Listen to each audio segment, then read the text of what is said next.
Dear students, +1 കെമിസ്ട്രിയുടെ previous years question papers discuss ചെയ്യുന്ന ഒരു സീരീസ് നമ്മളിന്ന് ആരംഭിക്കുകയാണ്. ആദ്യം നമുക്ക് 2020 മാർച്ചിലെ, അതായത് കഴിഞ്ഞ എക്സാമിൻ്റെ ക്വസ്റ്റ്യൻ പേപ്പർ ഡിസ്കസ് ചെയ്ത് തുടങ്ങാം. അപ്പോൾ ആദ്യം നമുക്ക് ക്വസ്റ്റ്യൻ പേപ്പർ പാറ്റേൺ എന്താണെന്ന് ഒന്ന് മനസ്സിലാക്കാം. നമ്മുടെ ക്വസ്റ്റ്യൻ പേപ്പറിൽ 60 മാർക്കാണ് മാക്സിമം സ്കോർ എന്ന് എല്ലാവർക്കും അറിയാമല്ലോ. ഇതിനുള്ള time 2 hours, cool off time 15 minutes. അങ്ങനെ ടോട്ടൽ നമ്മൾ എക്സാം ഹോളിൽ ചിലവഴിക്കേണ്ട സമയം 2.25 മണിക്കൂറാണ്. അപ്പോൾ മാക്സിമം സ്കോർ 60 ആണ്. അപ്പോൾ ഈ ക്വസ്റ്റ്യൻ പേപ്പറിൽ ഏതൊക്കെ ടൈപ്പ് ക്വസ്റ്റ്യൻ ഉണ്ടെന്ന് നമ്മളൊന്ന് പരിചയപ്പെടണം. നമ്മുടെ ക്വസ്റ്റ്യൻ പേപ്പറിനെ 4 പോർഷൻസ് ആയിട്ടാണ്, 4 വിഭാഗങ്ങളായിട്ടാണ് തിരിച്ചിരിക്കുന്നത്. അതിൽ ഒന്നാമത്തെ സെഷൻ 1 മാർക്ക് ക്വസ്റ്റ്യൻസ് ആണ്. രണ്ടാമത്തെ പാർട്ട് 2 മാർക്സ് ക്വസ്റ്റ്യൻ ആണ്. മൂന്നാമത്തെ പാർട്ട് 3 മാർക്സ് ക്വസ്റ്റ്യൻ ആണ്. നാലാമത്തെ പാർട്ട് 4 മാർക്സ് ക്വസ്റ്റ്യൻ ആണ്. അപ്പോൾ അതിൽ 1 മാർക്കിൻ്റെ ക്വസ്റ്റ്യൻസ് 9 ക്വസ്റ്റ്യൻ ഉണ്ടായിരിക്കും. അത് മൾട്ടിപ്പിൾ ചോയ്സ് ഉണ്ടാകും, ഫില്ലിംഗ് ദി ബ്ലാങ്ക്സ് ഉണ്ടാകും. അങ്ങനെയുള്ള ക്വസ്റ്റ്യൻസ് 9 എണ്ണം ഉണ്ടായിരിക്കും. അതിൽ നിന്ന് നമുക്ക് 7 എണ്ണം ആൻസർ ചെയ്യണം. അപ്പോൾ ആ പാർട്ടിൽ നിന്ന് നമുക്ക് ടോട്ടൽ 7 മാർക്സ് ലഭിക്കുന്നതാണ്. ഇനി രണ്ടാമത്തെ പാർട്ട് 2 മാർക്സ് ക്വസ്റ്റ്യൻ ആണ്. നമുക്ക് 13 ക്വസ്റ്റ്യൻ ഉണ്ടായിരിക്കും. അതിൽ നിന്ന് 10 എണ്ണം നമ്മൾ ആൻസർ ചെയ്യണം. അപ്പോൾ ടോട്ടൽ നമുക്ക് ആ പോർഷനിൽ നിന്ന്, ആ പാർട്ടിൽ നിന്ന് 20 മാർക്സ് കിട്ടും. ഇനി മൂന്നാമത്തെ പാർട്ട് 3 മാർക്സ് ക്വസ്റ്റ്യൻ ആണ്. അവിടെ 9 ക്വസ്റ്റ്യൻ ഉണ്ടായിരിക്കും. അതിൽ നിന്ന് 7 എണ്ണം നമ്മൾ ആൻസർ ചെയ്യണം. അവിടെ ടോട്ടൽ 21 മാർക്ക് നമുക്ക് ലഭിക്കുന്നതാണ്. ഇനി ലാസ്റ്റ് പോർഷൻ 4 മാർക്കിൻ്റെ ക്വസ്റ്റ്യൻസ് ആണ്. അത് 4 ക്വസ്റ്റ്യൻസ് ഉണ്ടായിരിക്കും. അതിൽ 3 എണ്ണം നമ്മൾ ആൻസർ ചെയ്യണം. ആ ലാസ്റ്റ് സെക്ഷനിൽ നിന്ന് നമുക്ക് 12 മാർക്ക് ടോട്ടൽ ലഭിക്കുന്നതാണ്. അങ്ങനെ നമുക്ക് ആ ക്വസ്റ്റ്യൻ പേപ്പറിൽ ആകെ 35 ക്വസ്റ്റ്യൻ ഉണ്ടായിരിക്കും. അതിൽ നിന്ന് നമ്മൾ 27 എണ്ണമാണ് ആൻസർ ചെയ്യേണ്ടത്. അതുപോലെ ആ ക്വസ്റ്റ്യൻ പേപ്പറിൽ ടോട്ടൽ 78 മാർക്കിൻ്റെ ക്വസ്റ്റ്യൻസ് ഉണ്ട്.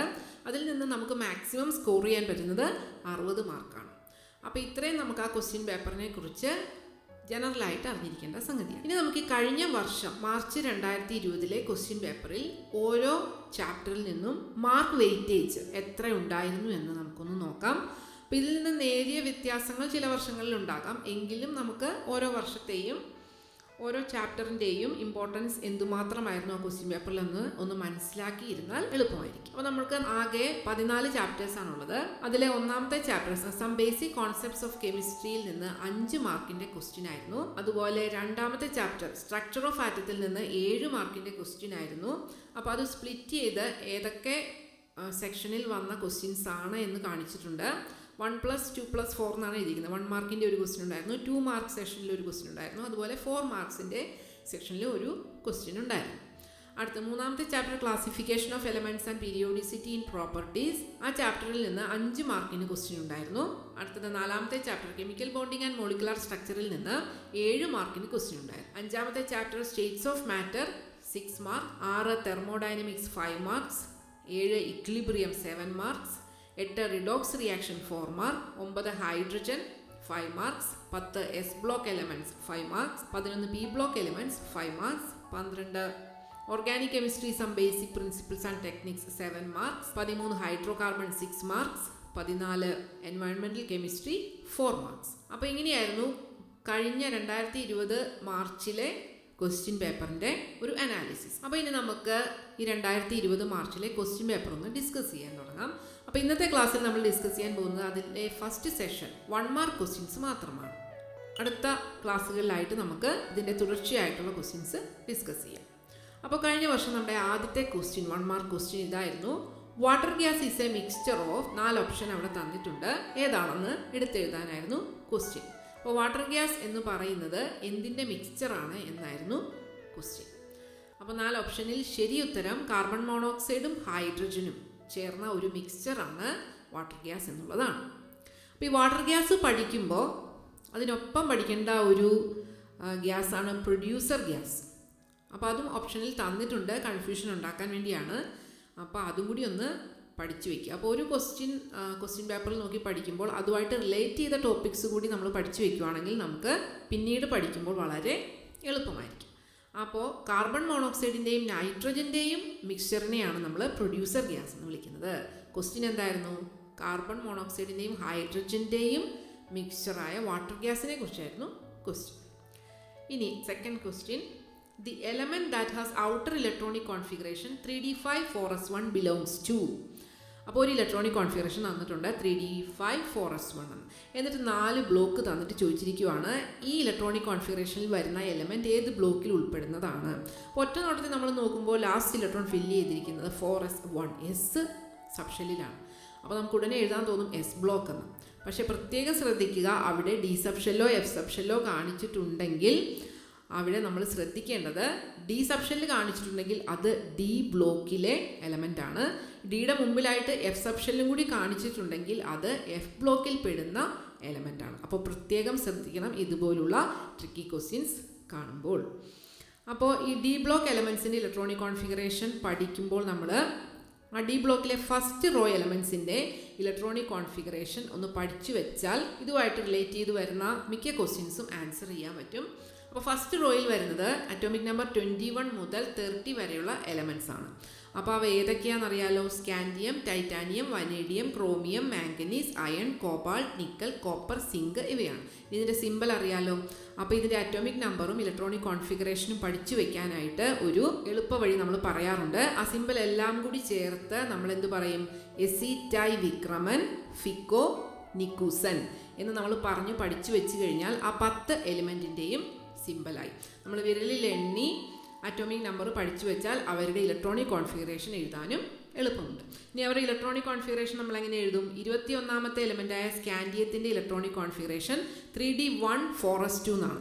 അപ്പോൾ എല്ലാ ഇലക്ട്രോണിക് കോൺഫിഗറേഷൻ നോക്കുക, ഒരു 2 എലമെൻറ്റിൻ്റെ ഒഴിച്ച് ബാക്കി എല്ലാത്തിൻ്റെയും 4s2ലാണ് അവസാനിക്കുന്നത്. 21 അറ്റോമിക് നമ്പറായ എലമെൻറ്റിൻ്റെ ഇലക്ട്രോണിക് കോൺഫിഗറേഷൻ എങ്ങനെയാണ്? 3d1 എന്നാണ് എഴുതുന്നത്.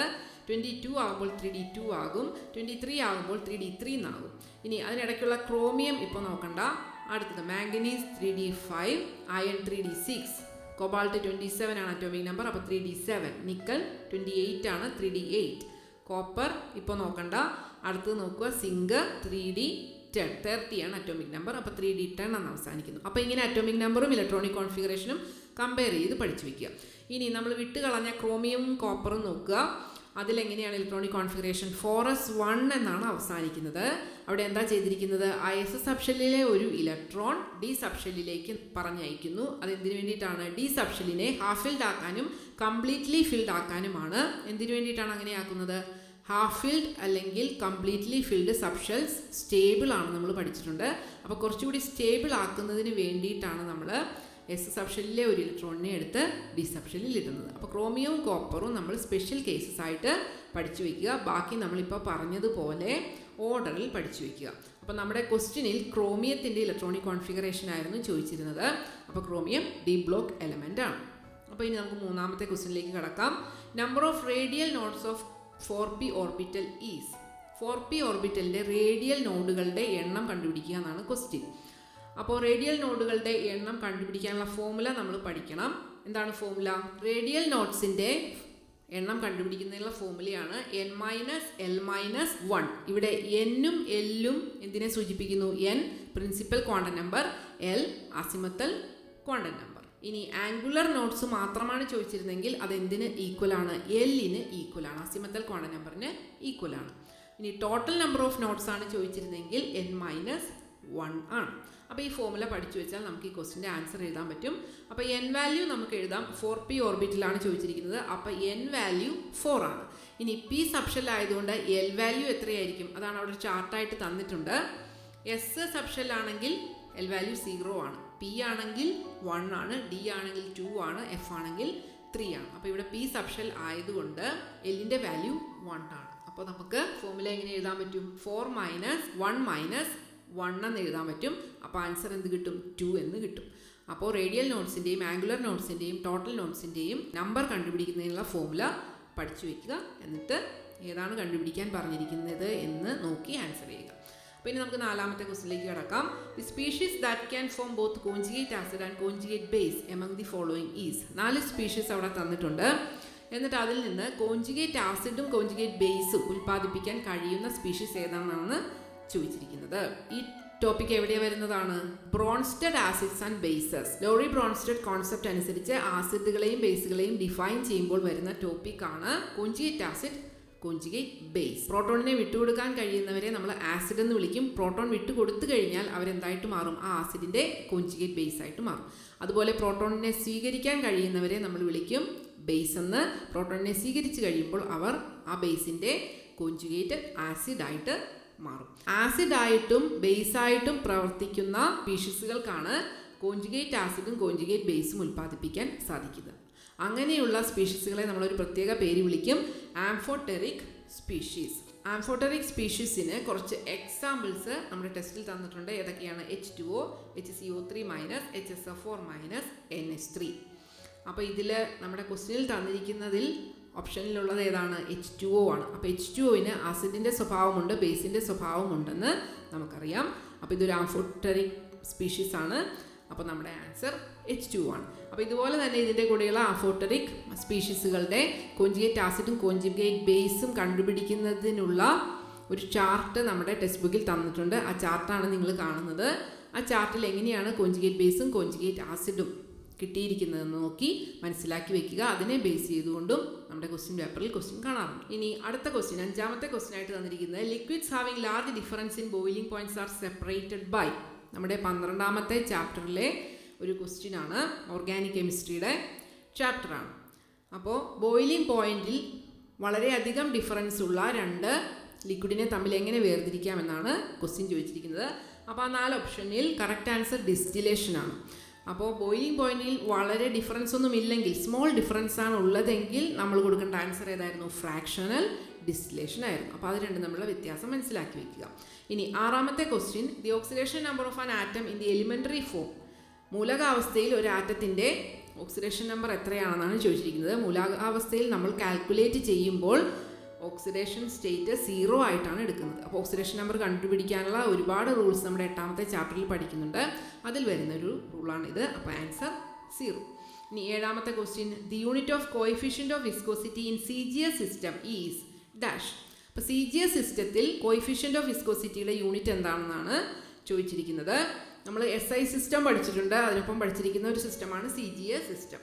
അപ്പോൾ CGS സിസ്റ്റത്തിൽ കോഎഫിഷ്യൻ്റ് ഓഫ് വിസ്കോസിറ്റിയുടെ യൂണിറ്റാണ് Poisson or gram per centimetre per second. അപ്പോൾ അതിൻ്റെ ഒപ്പം തന്നെ SI സിസ്റ്റത്തിലെ യൂണിറ്റ് കൂടി പഠിച്ചു വെക്കുക. Newton second per metre square or pascal second or kilogram per metre per second. അങ്ങനെ 3 യൂണിറ്റ് നമ്മുടെ ടെസ്റ്റിൽ കൊടുത്തിട്ടുണ്ട്. അപ്പോൾ ആ യൂണിറ്റ് കൂടി ഒന്ന് പഠിച്ചു വയ്ക്കുക. ഇനി 8ാമത്തെ ക്വസ്റ്റ്യൻ എന്തായിരുന്നു? The class of organic compound differ by a CH2 group between adjacent members are called dash. CH2 ഗ്രൂപ്പിൻ്റെ വ്യത്യാസം അടുത്തടുത്തുള്ള 2 മെമ്പേഴ്സ് തമ്മിൽ കാണപ്പെടുന്ന ഓർഗാനിക് കോമ്പൗണ്ടുകളുടെ ഗ്രൂപ്പിനെ നമ്മൾ വിളിക്കുന്ന പേരെന്താണെന്നാണ് ചോദിച്ചിരിക്കുന്നത്. അപ്പോൾ ഓർഗാനിക് കോമ്പൗണ്ടുകളെ പല ഫാമിലി ആയിട്ട് നമ്മൾ തരംതിരിച്ചിട്ടുണ്ട്. ഈ ഫാമിലിയെ നമ്മൾ വിളിക്കുന്ന പേരാണ് ഹോമോലോഗസ് സീരീസ്. ഈ ഹോമോലോഗസ് സീരീസിനുള്ള പ്രത്യേകത എന്താണ്? ഒരു സീരീസിലുള്ള എല്ലാ കോമ്പൗണ്ടിൻ്റെയും ഫങ്ഷണൽ ഗ്രൂപ്പ് ഒരുപോലെ ആയിരിക്കും. അതുപോലെ അവർക്കൊരു ക്യാരക്ടറിസ്റ്റിക് ഫോമുല ഉണ്ടായിരിക്കും. അതുപോലെ ഇവരുടെ അടുത്തടുത്തുള്ള മെമ്പേഴ്സ് തമ്മിൽ ഒരു CH2വിൻ്റെ വ്യത്യാസം ഉണ്ടായിരിക്കും. അപ്പോൾ ഹോമോലോഗസ് സീരീസ് എന്ന ആൻസർ വരുന്ന രീതിയിലാണ് നമ്മളോട് ക്വസ്റ്റ്യൻ ചോദിച്ചിരിക്കുന്നത്. വാട്ട് ഈസ് ഹോമോലോഗസ് സീരീസ് എന്നും ക്വസ്റ്റ്യൻ ചോദിക്കാറുണ്ട്. അപ്പോൾ ഹോമോലോഗസ് സീരീസിൻ്റെ ഡെഫിനേഷനും പഠിച്ചു വയ്ക്കേണ്ടതാണ്. ഇനി 1 മാർക്ക് ക്വസ്റ്റ്യനിലെ ലാസ്റ്റ് ക്വസ്റ്റ്യൻ ആയിരുന്നു. അത് നമ്മുടെ ലാസ്റ്റ് ചാപ്റ്ററിലെയാണ്. The combination of smoke and fog is known as dash. സ്മോക്കും ഫോഗും, പുകയും മഞ്ഞും കൂടി ചേർന്ന് വരുന്ന ആ കോമ്പിനേഷനെ പറയുന്ന പേരെന്താണെന്നാണ്. അത് പരിസ്ഥിതി മലിനീകരണം, എൻവയൺമെൻറ്റൽ പൊല്യൂഷൻ ഉണ്ടാക്കുന്ന ഒരു സംഗതിയാണ്. സ്മോക്കും ഫോഗും ചേർന്ന് കിട്ടുന്ന ആ കോമ്പിനേഷൻ, അതിൻ്റെ പേരാണ് സ്മോക്ക്. അപ്പോൾ ഇത്രയാണ് 1 മാർക്ക് ക്വസ്റ്റ്യൻ ആയിട്ട് കഴിഞ്ഞ വർഷത്തെ ക്വസ്റ്റ്യൻ പേപ്പറിൽ ഉണ്ടായിരുന്നത്. അപ്പോൾ അടുത്ത പാർട്ടുമായിട്ട് നമുക്ക് അടുത്ത ക്ലാസ്സിൽ കാണാം.